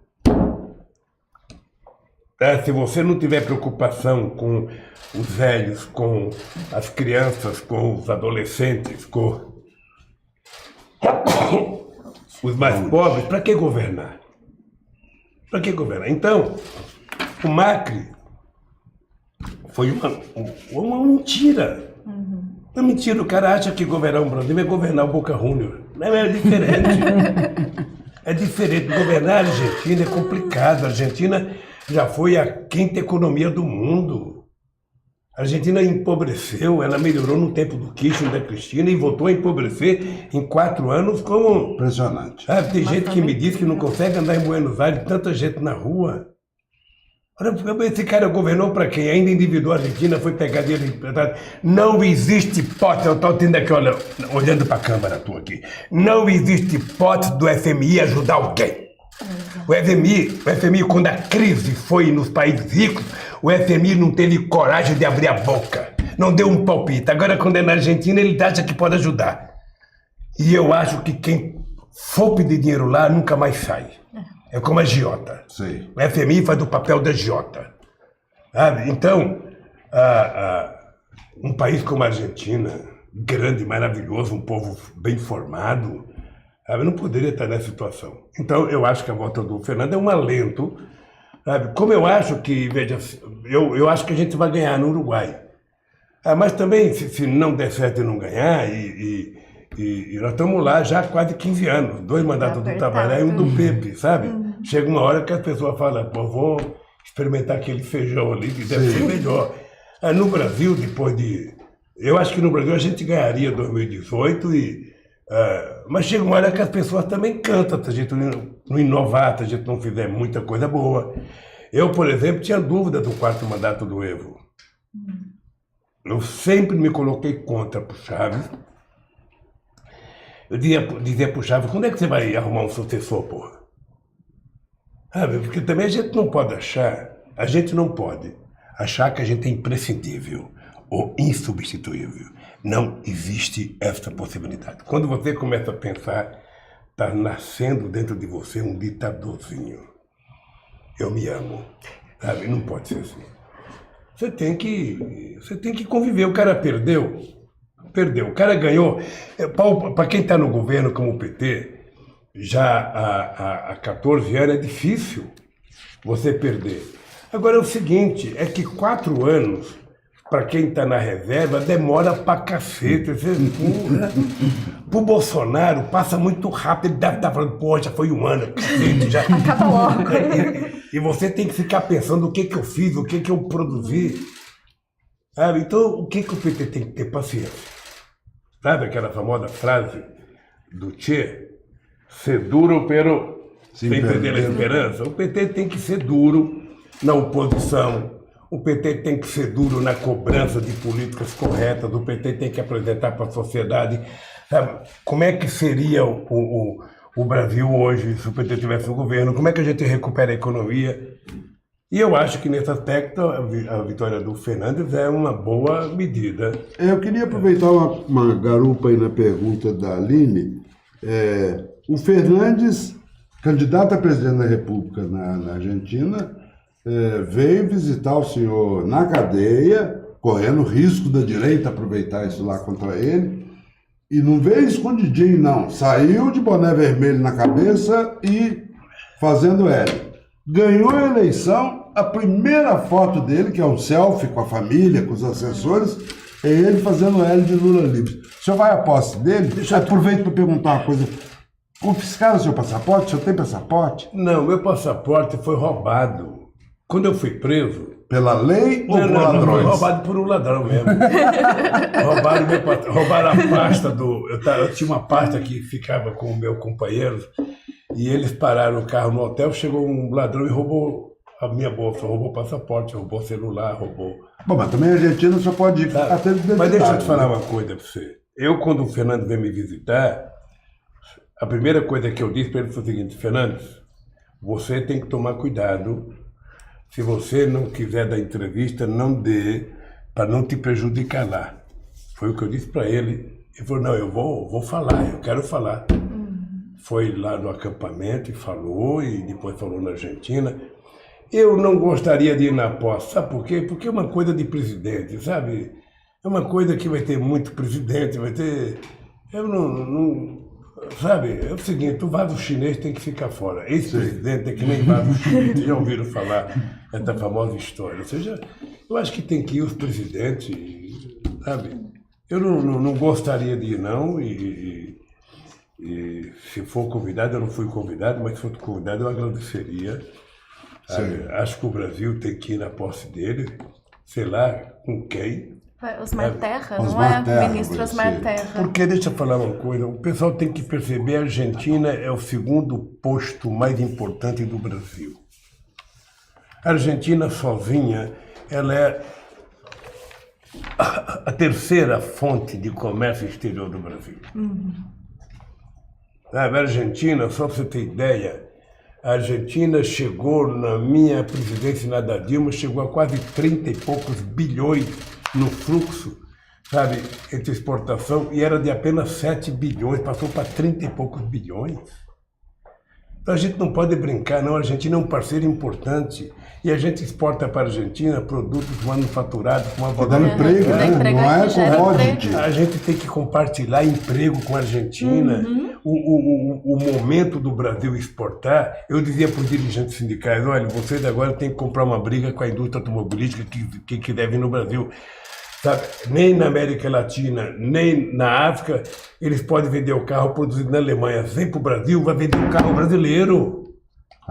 Sabe? Porque eles são malandros, eles vêm para cá só para o mercado interno e exportar é a matriz. Então nós não podemos aceitar mais. Então eu acho que o Brasil, Aline, tem uma coisa interessante que é o seguinte. Eu vivi com a graça e o apoio. Sabe, eu cansava de dizer para o Celso, você tem que estar tranquilo porque você é o mais importante ministro das Relações Exteriores que eu conheço. Eu conheci muita gente, porque o Celso era leal, é de confiança e é pau para toda obra, sabe? E não tinha, o Celso não tinha preguiça de trabalhar Ainda hoje ele não tem. Então, eu vivi o momento mais auspicioso. Linone, eu vivi um presidente em que o Chirac me tratava maravilhosamente bem, depois o Sarkozy, depois o Tony Blair, depois o Gordon Brown, depois o Angela Merkel, entre o Schroeder, depois na França, sabe? Então, o Bush me tratou muito bem, eu tinha uma relação de respeito com o Bush muito grande, sabe? Com o Putin, com o Medvedev, com o Rugital, com o ministro Singh, sabe? Eu era muito bem tratado e era considerado o primeiro presidente negro do Brasil pela maioria dos presidentes africanos, porque eu tinha noção de que era preciso o Brasil fazer coisa com a África. Lamentavelmente a gente perdeu isso. Mas eu acho que um dia a gente retorna, as forças progressistas vão governar esse país e vão lembrar que nós precisamos ajudar. O Brasil tem que ajudar o crescimento dos seus pares. Não adianta o Brasil ser rico e a Bolívia ser pobre. Que a Bolívia cresça junto. Sabe? O Brasil tem que ajudar os outros países. É isso que a gente tem que fazer. Nós devemos para a África não apenas a nossa cor, a nossa miscigenação, a nossa cultura, o nosso jeito de ser, sabe? O nosso rebolado, a nossa dança. Sabe? Porra, os negros eram tão importantes no Brasil que precisaram importar europeu para poder branquear a raça brasileira. Sabe, então, e depois o Brasil é um país fantástico, porque o Brasil não tem contencioso. Nosso último contencioso foi com o Paraguai, sabe? Em que a gente contribuiu para dizimar a criança. Sim, sabe? terrível. Então, o Brasil é um construtor de relações internacionais. Sabe? Com todo mundo. Era, né? Agora é um destruidor. Nós estamos para outro Gente, lado. nós estamos já avisados que a gente está bem em cima, então cada um de nós faz uma pergunta para a gente deixar o presidente trabalhar. Você pode, Tá depois bem. que passar o seu tempo, você pode fazer um repetente. Olha que a gente acostuma. Vale a pena ver de novo o nocaute. Assista quantas vezes quiser. Eu queria fazer uma última pergunta, então, nesse tema de relações internacionais, né? Que ao mesmo tempo que a gente está vendo esses governos progressistas serem eleitos, a gente está vendo uma onda de golpes de Estado mais recente. A Bolívia, a gente teve golpe aqui no Brasil, enfim, com consequências graves e sérias, que são basicamente, assim, tem uma consequência social. E aí, nessa parte, eu queria perguntar, como a gente retoma o caminho democrático depois que a gente vê? O senhor mesmo disse, as eleições do Bolsonaro, apesar daquele aspecto de democracia, foi uma eleição fraudada, a gente teve fake news. Como a gente retomaria esse caminho democrático? Seria necessário construir um novo pacto social? E mais, a matriz desses golpes é a mesma? Tem mão dos Estados Unidos? É mesmo. Tem mão dos Estados Unidos? Veja, é a mesma e hoje eu estou convencido que os americanos, nessa briga com a China, os americanos resolveram voltar a transformar a América Latina no quintal deles. Eles não querem que exista nenhum país aqui com mania de protagonismo. Sabe? Eles não querem. E o que é lamentável é que um país do tamanho do Brasil submeta isso. Quando nós tivemos coragem de dizer não à ALCA numa reunião em Mar del Plata, que estava o Bush. E nós dizemos, nós não queremos a ALCA, nós vamos fazer o Mercosul ficar forte. Sabe, quando eles criaram, quando eles reativaram a quarta frota no Atlântico, quando nós descobrimos o pré-sal, eu propus a criação do Conselho Sul-Americano de Defesa para ficar de alerta. Sabe, então... Uma OTAN do Sul. Então, nós tínhamos feito muita coisa. Então, acho que os americanos não querem. O Brasil fez reunião América do Sul com os países árabes, o Brasil fez América do Sul com a África, o Brasil criou o IBAS, que era África do Sul, China, não, África do Sul, Brasil e Índia. Os BRICS, em que o Brasil tinha muita importância. O Brasil criou a CELAC, em que se juntava até Cuba. Foi a primeira vez numa reunião em 500 anos ter os Estados Unidos e o Canadá. Então o Brasil foi criando um mecanismo, nós fomos ao Irã fazer um acordo melhor do que o que eles fizeram, junto com o Erdogan da Índia, da Hungria, da Turquia. Velho vai esquecendo das coisas, né, filho? Então, eu acho que tem o braço no Departamento de Estado norte-americano, esse cidadão dele, como é que chama? Steve Bannon. Esse maluco, sabe? Maluco. Esse cara é um transmissor de ódio. Esse cara tem para a humanidade o que o bicudo teve para o algodão aqui no Brasil. Ele é destruidor, sabe? E nós não podemos aceitar isso. Agora, O Erdogan não chegou a mandar uma mensagem pro senhor na época a das... Dilma falou A com a Dilma. Dilma e falou comigo. A O que mão estava que tá- acontecendo no Brasil era o mesmo que estava acontecendo lá. A mesma O mão. mesmo que aconteceu na Primavera Árabe. Exato. Ô, gente, o que foi a Primavera Árabe que a gente enalteceu? Eu fui ao Catar fazer reunião com jovens, sabe, do Egito, sabe? Ninguém faz uma meia revolução apenas por participação e dignidade.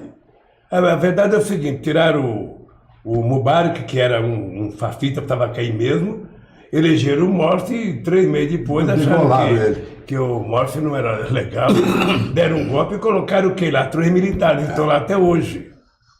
Então, eu acho que tem um dedo dos Estados Unidos em todos os golpes aqui. Eu não entendi. Eu conheço o atual presidente do Equador. Ele era amigo do Rafael Correa. O Rafael Correa não queria ele na presidência. O Rafael Correa apoiou outro e perdeu internamente. Então, o Leni, depois de ganhar, fez o que fez. Meteu a faca Eu não nas entendi a costas. renúncia do Evo. Eu não quero fazer crítica porque eu quero primeiro Entendi. deixar, como é que fala? Eu sou de uma Acertar a região, poeira. eu Deixa sou de abaixar. uma região em que a gente ia no açude pegar água.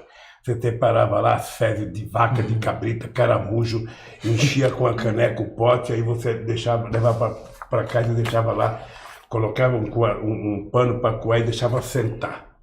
Aí ficava dias assentando. Quando assentava, você tirava, tinha mais 1 metro de lama lá embaixo. Então eu tenho que deixar assentar porque eu não entendi o que aconteceu. Não entendi porque que o Evo renunciou. Não entendi.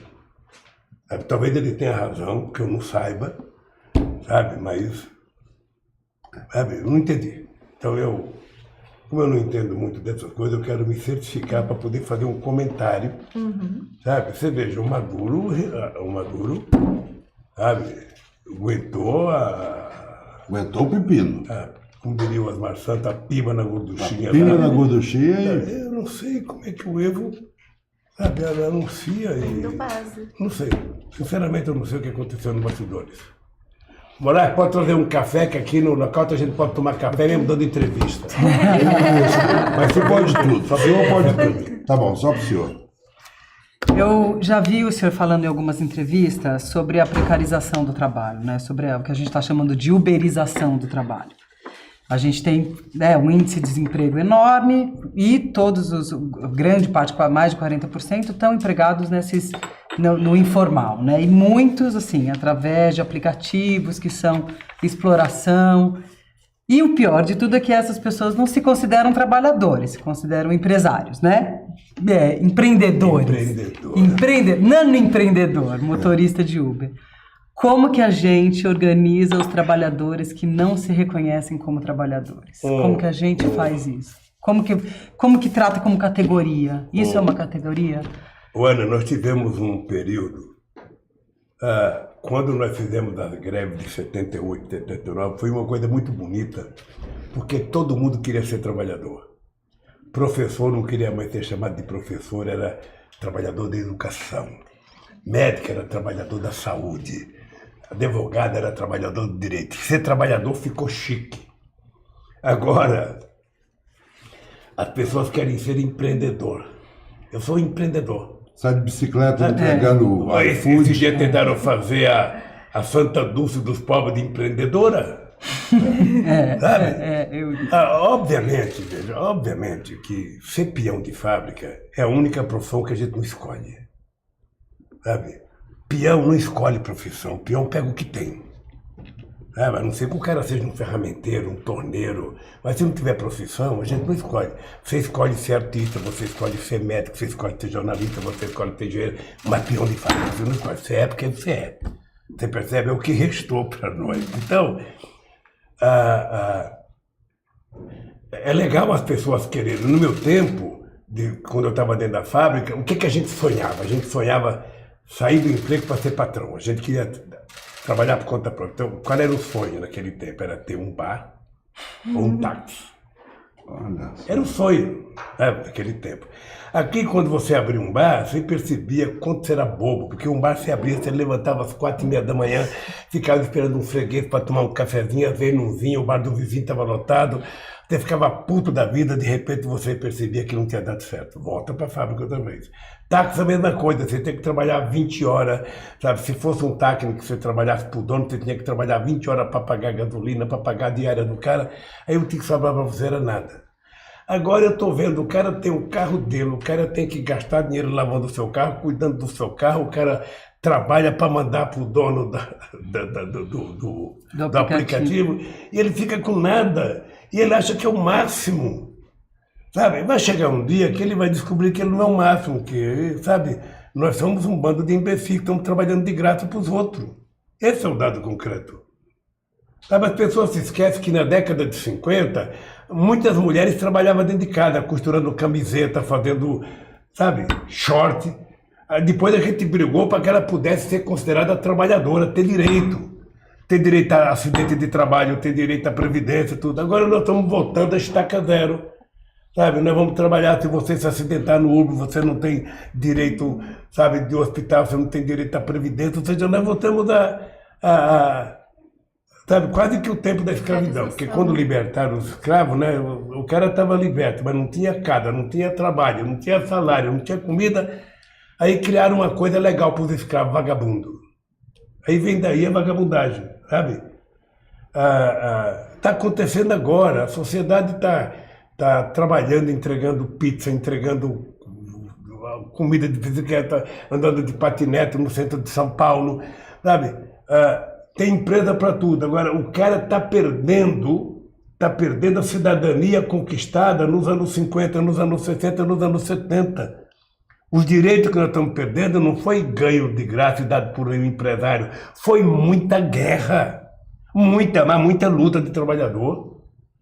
Eu lembro, eu era moleque, eu participava da greve de 62, era uma greve, era porrada a greve, era muita... Eu tinha dó porque o pessoal jogava bolinha de gude para os cavalos cair. Me dava uma pena, o cavalo não tinha nada a ver com a greve. Estava apenas levando o ignorante em cima dele. Às vezes jogava batatinha com prego. Era muita maldade. Então, eu acho que o movimento sindical, Ana, eu tenho discutido com alguns companheiros que é preciso a gente repensar o nosso discurso para o momento que estamos vivendo. Sabe? Repensar e ter condições de fazer uma proposta nova. Porque, veja, em 80, eu era presidente do Sindicato de São Bernardo, a Volkswagen tinha 44 mil trabalhadores. Eu ia fazer assembleia às 4 horas da manhã, era para 20 mil trabalhadores. Era uma cidade que parava. Hoje tem 12 mil e produz menos do que produzia. Produz o dobro do que produzia naquela época. Então, eu acho que o movimento sindical está com um pepino na mão. Primeiro, porque o governo está desmontando a estrutura sindical, sabe? Segundo, acabou cortando o dinheiro do sindicato. E terceiro, os trabalhadores estão desaparecendo.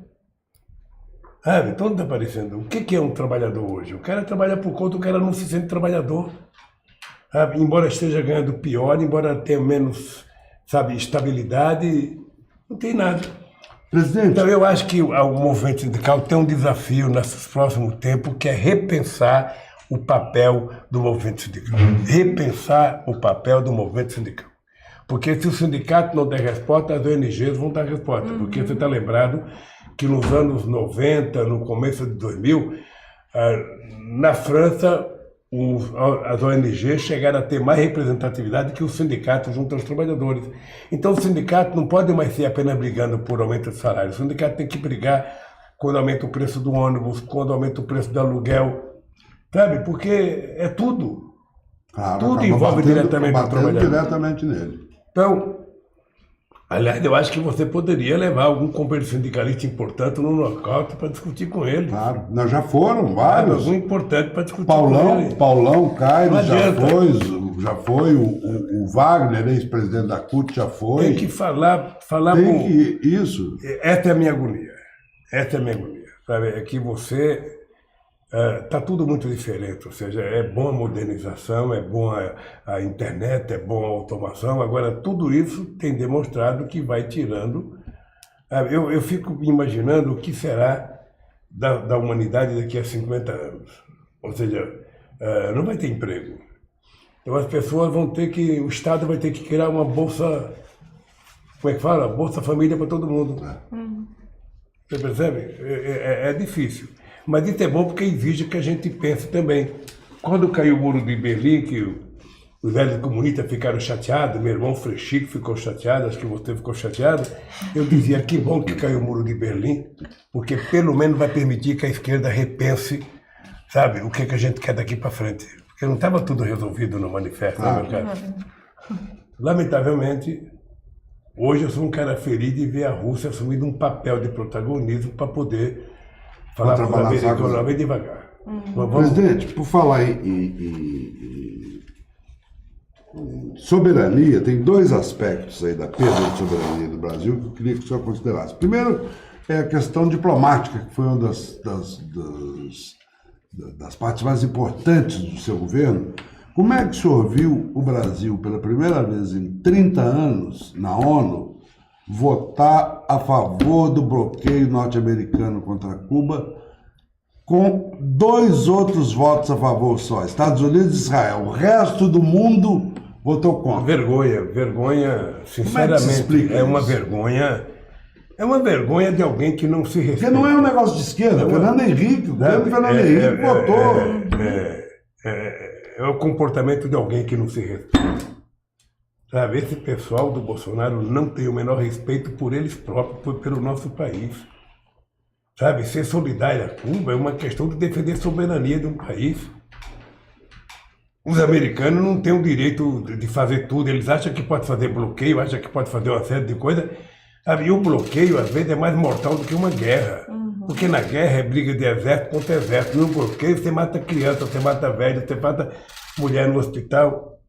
Então, sinceramente, foi uma coisa vergonhosa, sabe, que é merecedora de repúdio. Tá, e para encerrar, presidente, todo mundo pergunta o seguinte: estão entregando pré-sal, estão aprovando a Previdência, aprovaram a lei de mudança das relações de trabalho. Há esperança de que isso seja revertido num governo progressista? Se o senhor fosse presidente da República hoje, o que é? Tem que mandar uma PEC? Tem que chamar constituinte? Você está lembrado que num documento que eu escrevi na cadeia, eu disse: as pessoas que estão comprando as empresas estatais têm que levar em conta que o povo pode não concordar com isso. Em algum momento o povo pode tomar uma decisão de falar: nós vamos readquirir nossas empresas. Sabe? Porque, na verdade, o que eles estão desmontando é a capacidade do Estado brasileiro interferir, sabe, nas políticas públicas desse país, nas políticas de financiamento. Porque na crise de 2008, se não fosse uma instituição como o BNDES, sabe, nós tínhamos ido para a bancarrota. Então, o que nós fizemos? É dinheiro na veia para o BNDES emprestar para gerar emprego nesse país. É os bancos públicos fazer empréstimo que o banco privado não queria fazer. Sabe, nós conseguimos fazer com que o Brasil fosse o último país a entrar na crise e o primeiro a sair da crise. Vender uma Petrobras, gente, uma Petrobras não é uma empresa de petróleo só, ela é uma empresa do desenvolvimento nacional. A quantidade de empresas que circundam em torno da Petrobras é muito grande. Quando a gente descobriu o pré-sal, eles diziam que a gente tinha descoberto o pré-sal, mas não ia valer nada porque a gente não conseguia explorar, que era muito alto. Eu mesmo tinha dúvida. Hoje, o barril do petróleo do pré-sal está $5. Na Arábia Saudita, está $3,06. Significa que nós estamos tirando o petróleo de 6 mil metros de profundidade. Que é quase gasolina. Sabe? Que é igual o preço da Arábia Saudita. Barril de petróleo pode cair para $10, então, continua viável. O Brasil deveria utilizar o pré-sal para recuperar o que nós não fizemos no século XX, ou seja, desenvolver tecnologia, desenvolver educação, pagar a dívida para a educação, desenvolver a saúde brasileira. É para isso. Agora o Brasil fazendo o quê? O Brasil está exportando óleo cru e comprando gasolina refinada dos Estados Unidos sem pagar imposto. É uma inversão. Sabe, é por isso que a gente tem decidido fazer refinaria em Pernambuco, fazer refinaria no Maranhão, fazer refinaria no Ceará, para que a gente pudesse ser exportador de derivados. Sabe, então, meu caro, eu acho que vai haver muita briga. Eu tô até achando, falei para o Zé Maria, falei para o pessoal da FUP, do sindicato, que é o seguinte: se você tiver que fazer pressão em cima do deputado, você não tem que fazer pressão do deputado em Brasília. Em Brasília, o deputado não tem medo. Tem que ir na base dele. Tem que ir na rua que ele mora fazer pressão para ele ter medo do eleitorado. Mas o cara mora em Macapá. Ele vai ter medo de uma manifestação em Brasília? Claro que não. E depois, quando a gente vai a Brasília, lá dentro do Senado, a gente fica confinado, a gente nem vê as pessoas. Você passa o dia inteiro lá no Congresso, você não sabe se choveu, se fez sol, se teve... Sabe? Agora, quando é que o político sente? Sabe? Eles iam na porta da minha casa. Eu era presidente da República, então eu ia lá sem teto, acampava, ia lá motoqueiro. Uma vez nós aprovamos uma lei para obrigar a colocar capacete. Eu chego em casa, eu tenho um monte de motoqueiro e dinheiro para comprar o capacete. Sabe? Então tem que ir na porta da casa das autoridades. Os caras acham ruim, o Lula está pedindo para ir na porta da casa da gente fazer pressão. Político não funciona sem pressão. Não funciona. É por isso que a Polícia Federal faz muita pressão, é por isso que o Ministério Público faz muita pressão, é por isso que os empresários... Empresário não faz pressão, empresário faz lobismo. Cada empresário tem um escritório em Brasília, tem um amigo do deputado, um amigo do presidente, um amigo não sei das quantas. E nós vamos fazer passeata em Brasília. Brasília não é lugar de fazer passeata. Faça passeata na sua cidade. Faça passeata no seu estado. Como escritor, eu não poderia deixar de encerrar essa entrevista perguntando para o senhor o seguinte: qual foi o livro? O senhor leu demais na cadeia. Eu fui lá numa das visitas, eu vi uma pilha atrás do guarda-roupa que batia no teto dos livros que o senhor tinha lido. Qual foi o livro que mais marcou o senhor de todas as leituras que o senhor fez na cadeia? Pois é, eu li um livro que me despertou muito para a questão africana, que foi um livro, acho que era Defeito de Cor, de uma moça que contou uma história engraçada. Ela ia para Cuba, ela queria ir para Cuba e ela foi no aeroporto e mexendo lá naqueles negócios que tem cartão postal, caiu um negócio, sabe, no chão. Ela foi pegar, era a história dos malês na Bahia. Então ela se interessou, alugou uma casa na Bahia para poder tentar aprender. Chegou lá, ela percebeu, ela pensava que não tinha nada escrito sobre malê. Chegou lá, descobriu que tinha muitas coisas escritas sobre malê. Depois de um tempo ela voltou para o Brasil. Aí depois ela tirou a fotografia da mulher, voltou para entregar a fotografia e foi na casa da mulher e viu um monte de papel. Uma criança desenhando com os papéis com um monte de história atrás. Ela começou a perceber que era história... Tinha muita coisa dos africanos e dos malês. Aí ela resolveu, falando para a mulher: onde estava esse documento? Esse documento estava na igreja lá, estava no arquivo lá. O padre foi embora e mandou a gente cuidar disso, jogar fora. Tanto que...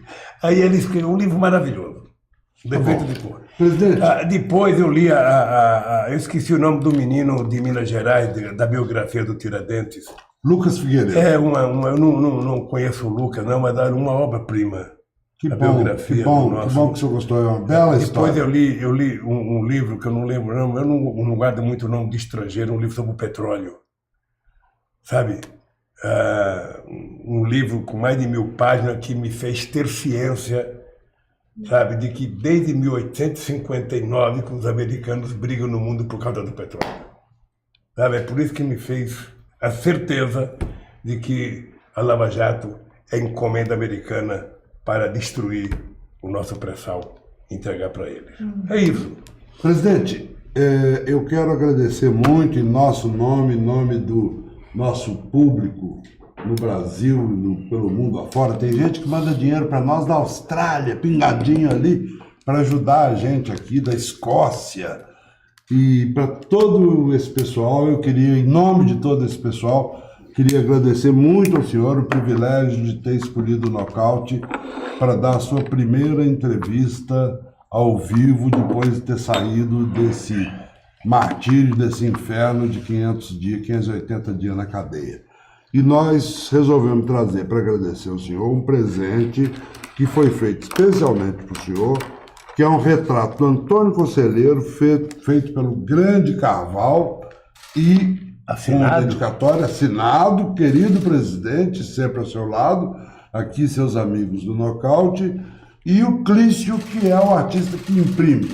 É um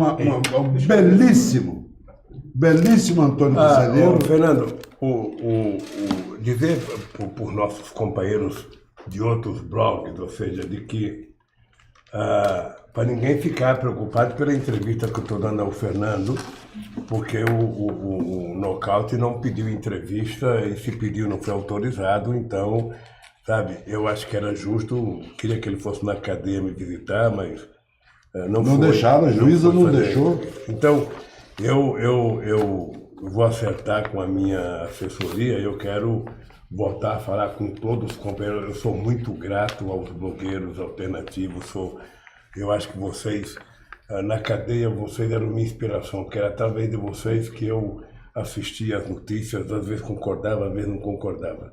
Então, eu quero dizer, Crispiniano, que você precisa cuidar disso com carinho, porque eu não quero... Já chega a minha briga com a Globo, eu não quero brigar com os blogueiros, sujos. E ao invés de você perguntar para mim, me dê uma resposta. Quando é que o livro sobre o governo Lula e sobre o Lula vai sair? Ele está me enganando desde 2011. O senhor, por acaso, já leu algum livro que nunca saiu? Não, né? Vai sair. O primeiro volume está praticamente pronto. Porque também é um horror, né? Porque a história não para. Então eu resolvi parar o livro com a sua libertação. Então, eu saio daqui nesse minuto, pego um táxi, vou me esconder lá no mato onde eu escrevo, para poder me dedicar ao livro. Tá bom? Ó, você está falando ou eu estou aqui? Tá ao vivo, tem testemunhas. Testemunhas, milhares de testemunhas. Obrigado. Muito bem, obrigado você, querido. Obrigado, Ana. Obrigado. Olha, foi um prazer. Para nós Eu também. tinha vontade de conhecer vocês. Continue falando de política externa como você fala, sabe? Sempre convidando pessoas interessantes para conversar. Ana, continue sorrindo como você sorri, sabe? Faz bem para a alma. E você continue sendo esse velho comunista que você é, sabe? Sempre agradável e muito respeitado.